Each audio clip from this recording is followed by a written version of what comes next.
यहूदा की पत्री, पहला अध्याय। यहूदा की ओर से, जो यीशु मसीह का दास और याकूब का भाई है, उन बुलाए हुओं के नाम जो परमेश्वर पिता में प्रिय और यीशु मसीह के लिए सुरक्षित हैं, दया और शांति और प्रेम तुम्हें बहुतायत से प्राप्त होता रहे। हे प्रियो, जब मैं तुम्हें उस उद्धार के विषय में लिखने में अत्यंत परिश्रम से प्रयत्न कर रहा था, जिसमें हम सब सहभागी हैं, तो मैंने तुम्हें यह समझाना आवश्यक जाना कि उस विश्वास के लिए पूरा यत्न करो जो पवित्र लोगों को एक ही बार सौंपा गया था, क्योंकि कितने ऐसे मनुष्य चुपके से हम में आ मिले हैं, जिनके इस दंड का वर्णन पुराने समय में पहले से ही लिखा गया था। ये भक्तिहीन है और हमारे परमेश्वर के अनुग्रह को लुचपन में बदल डालते हैं और हमारे अद्वैत स्वामी और प्रभु यीशु मसीह का इनकार करते हैं। पर यद्यपि तुम सब बात एक बार जान चुके हो, तो भी मैं तुम्हें इस बात की सुधि दिलाना चाहता हूँ कि प्रभु ने एक कुल को मिस्र देश से छुड़ाने के बाद विश्वास न लाने वालों को नाश कर दिया। फिर जिन स्वर्गदूतों ने अपने पद को स्थिर न रखा वरन अपने निज निवास को छोड़ दिया, उसने उनको भी उस भीषण दिन के न्याय के लिए अंधकार में जो सदा काल के लिए है बंधनों में रखा है। जिस रीति से सदोम और अमोरा और उनके आसपास के नगर जो इनके नाई व्यभिचारी हो गए थे और पराये शरीर के पीछे लग गए थे, आग के अनंत दंड में पड़कर दृष्टांत ठहरे हैं, उसी रीति से ये स्वप्नदर्शी भी अपने अपने शरीर को अशुद्ध करते और प्रभुता को तुच्छ जानते हैं और ऊंचे पद वालों को बुरा भला कहते हैं। परंतु प्रधान स्वर्गदूत मिकाईल ने, जब वो शैतान से मूसा की लोथ के विषय में वाद विवाद करता था, तो उसको बुरा भला कह के दोष लगाने का साहस न किया, पर यह कहा कि प्रभु तुझे डांटे। पर ये लोग जिन बातों को नहीं जानते उनको बुरा भला कहते हैं, पर जिन बातों को अचेतन पशुओं की नाई स्वभाव ही से जानते हैं, उनमें अपने आप को नाश करते हैं।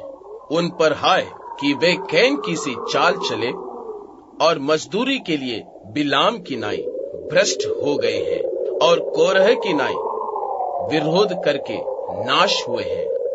ये तुम्हारी प्रेम सभाओं में तुम्हारे साथ खाते पीते समुद्र में छिपी हुई चट्टान सरीखे हैं और बेधड़क अपना ही पेट भरने वाले रखवाले हैं। वे निर्जल बादल हैं जिन्हें हवा उड़ा ले जाती है, पतझड़ के निष्फल पेड़ हैं जो 2 बार मर चुके हैं और जड़ से उखड़ गए हैं। ये समुद्र के प्रचंड हिलकोरे हैं जो अपनी लज्जा का फेन उछालते हैं। ये डावाडोल तारे हैं जिनके लिए सदा काल तक घोर अंधकार रखा गया है। और हनोक ने भी, जो आदम से 7वीं पीढ़ी में था, इनके विषय में यह भविष्यवाणी की कि देखो, प्रभु अपने लाखों पवित्रों के साथ आया कि सबका न्याय करे और सब भक्तिहीनों को उनके अभक्ति के सब कामों के विषय में जो उन्होंने भक्तिहीन होकर किए हैं और उन सब कठोर बातों के विषय में जो भक्तिहीन पापियों ने उसके विरोध में कही हैं, दोषी ठहराए। ये तो असंतुष्ट, कुड़कुड़ाने वाले और अपने अभिलाषाओं के अनुसार चलने वाले हैं और अपने मुंह से घमंड की बातें बोलते हैं और वे लाभ के लिए मुंह देखी बढ़ाई किया करते हैं। पर हे प्रियो, तुम उन बातों को स्मरण रखो जो हमारे प्रभु यीशु मसीह के प्रेरित पहले कह चुके हैं।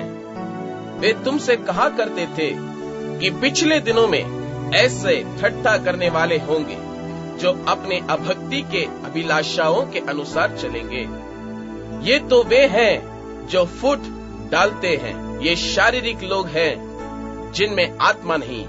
पर हे प्रियो, तुम अपने अति पवित्र विश्वास में अपनी उन्नति करते हुए और पवित्र आत्मा में प्रार्थना करते हुए अपने आप को परमेश्वर के प्रेम में बनाए रखो।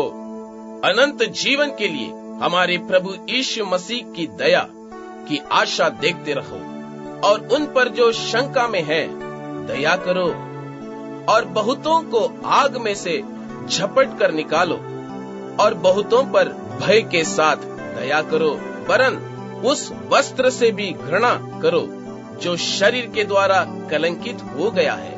अब जो तुम्हें ठोकर खाने से बचा सकता है और अपनी महिमा की भरपूरी के सामने मगन और निर्दोष करके खड़ा कर सकता है, उस अद्वैत परमेश्वर हमारे उद्धारकर्ता की महिमा और गौरव और पराक्रम और अधिकार हमारे प्रभु यीशु मसीह के द्वारा जैसा सनातन काल से है, अब भी हो और युगान युग रहे। आमीन।